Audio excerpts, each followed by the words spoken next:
Di Indonesia, ada mahasiswa yang gagal lulus cuma karena telat 10 menit masuk ruang ujian. Sedangkan di Itali, bahkan dosennya ngajak kita ngopi dulu sebelum ujian. Ya, telat-telat dikit nggak apa-apa lah.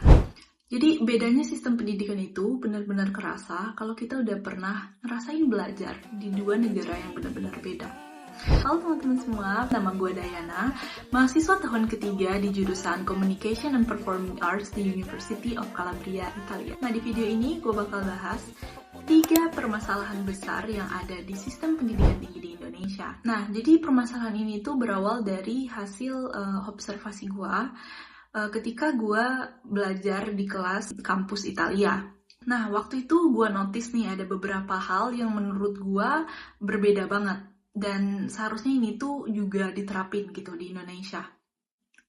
Gue udah pernah kuliah di Indonesia selama 3 bulan, tapi gue ngerasa dengan 3 bulan kuliah di Indonesia, hasil observasi gue belum tentu bisa menentukan sistem suatu pembelajaran atau sistem pendidikan secara komprehensif gitu.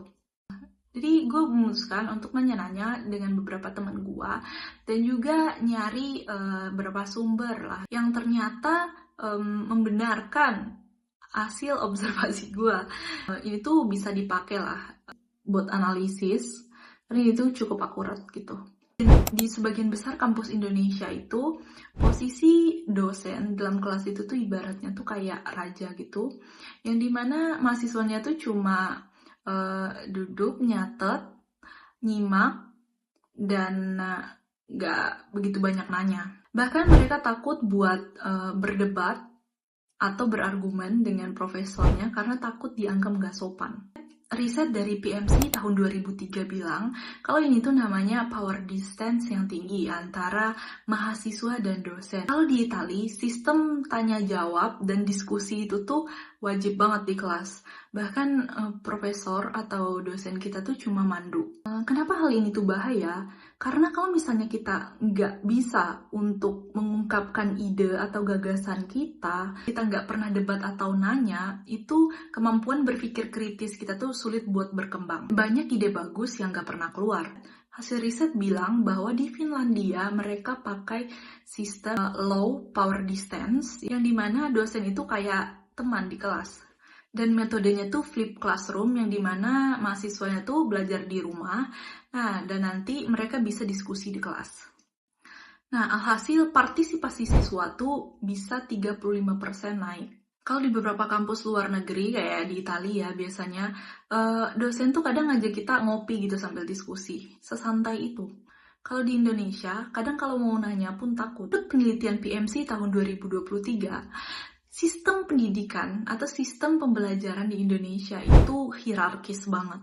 Dan ini tuh nggak hanya terjadi di Indonesia, tapi juga ada beberapa negara dari benua-benua lain. Banyak yang mikir, kalau misalnya gue nanya nih, nanti gue dikira menentang. Alhasil, diskusinya jadi minim dan ide-ide itu cuma nyangkut di kepala. Nah, riset bilang kalau low power distance teaching bisa bikin suasana kelasnya jadi lebih hidup. Coba nih bayangin, kalau misalnya suasana kelas tuh ibaratnya diskusi gitu. Diskusi tim brainstorming startup di mana setiap member tuh bisa bebas buat ngutarain ide mereka tanpa takut dianggap salah atau dijudge gitu. Otak kita bisa jadi lebih kritis, kemampuan komunikasi kita bisa naik, dan ide-ide itu jadi nempel di kepala. Nah, yang kedua itu terlalu fokus ke ujian dan kurang proyek nyata. Di Indonesia, nilai akhir itu selalu ditentukan oleh ujian tulis, sedangkan proyek nyatanya baru ada nanti pas skripsi. Riset dari JOLLT tahun 2024 bilang kalau hal ini tuh yang menyebabkan skill kerja dari mahasiswa itu jadi nggak terasa.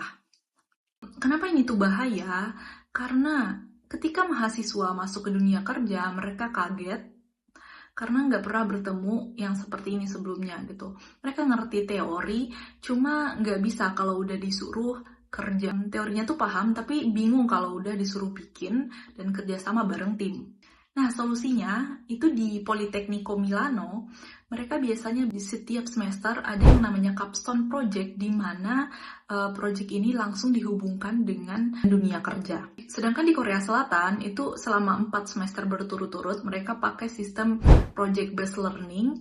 Angka lulusan yang langsung dapat kerja itu bisa naik sampai 42%. Artinya kalau misalnya kampus-kampus di Indonesia nih bikin project kayak gini juga di setiap mata kuliah, bisa-bisa mahasiswa yang udah lulus langsung siap tempur masuk ke dunia kerja.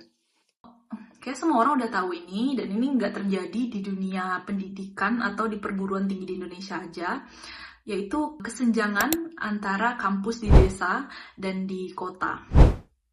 Yang dimana fasilitasnya lengkap, dosennya banyak, internetnya kencang. Sedangkan di daerah, fasilitasnya terbatas, internetnya lemot, dan bahkan dosennya tuh harus pegang beberapa mata kuliah. Nah, kenapa ini tuh bahaya? Alhasil nanti mahasiswa yang di desa itu susah banget bersaing mahasiswa yang di kota. Dan banyak juga mahasiswa yang akhirnya memutuskan untuk kuliah di perkotaan sehingga daerahnya tuh kehilangan talenta. Nah, jadi ada solusi menurut riset di Italia itu mereka punya National Digital Learning Platform yang dimana dosen top itu bisa ngajar online ke seluruh pelosok negeri. UNESCO tahun 2021 nemuin kalau misalnya sistem ini digabungin sama pertukaran mahasiswa dan dosen, itu kesenjangan mutu bisa turun sampai 28% dalam waktu 5 tahun. Nah, menurut gue Indonesia tuh bisa bikin sistem serupa dan mungkin subsidi di perangkat dan internet buat kampus-kampus yang di daerah. Negara yang berhasil nutup gap ini itu biasanya gabungin antara infrastruktur fisik dengan digital. Bayangin kalau misalnya semua kampus tuh punya akses blended learning yang berkualitas tinggi kayak gini, yang dimana dosen top Indonesia itu bisa ngajar di seluruh Indonesia lewat satu platform. Nah, jadi lokasi itu bukan lagi penghalang. Masalah pendidikan tinggi di Indonesia itu bukan karena kita tuh nggak pintar.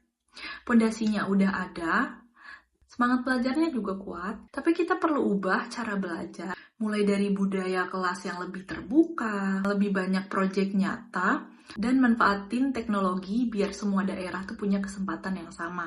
Nah, kalau misalnya ini tuh berhasil dijalanin ya, kuliah di Indonesia tuh bisa sama kerennya loh kuliah sama kuliah di luar negeri. Itu sih 3 masalah utama yang gue notice ketika gue mulai belajar di luar negeri. Nah, sebenarnya gue nggak tahu apakah gue memenuhi syarat untuk mengikuti beasiswa ini karena gue bikinnya di tanggal 17 Agustus 2025 karena gue baru tahu.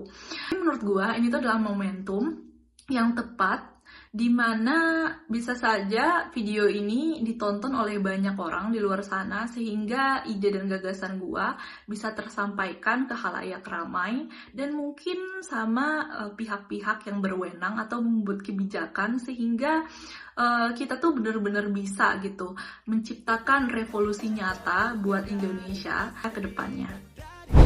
Dirgahayu Indonesiaku yang ke-80, semoga kita semua bisa berkontribusi membentuk Indonesia yang lebih baik ke depannya dengan revolusi nyata dimulai dari sistem pendidikan tinggi di Indonesia. Terima kasih banyak teman-teman semua yang udah dengerin video gua. Semoga ada insight yang bisa diambil dari video ini dan semoga teman-teman semua paham dengan apa yang gua jelaskan.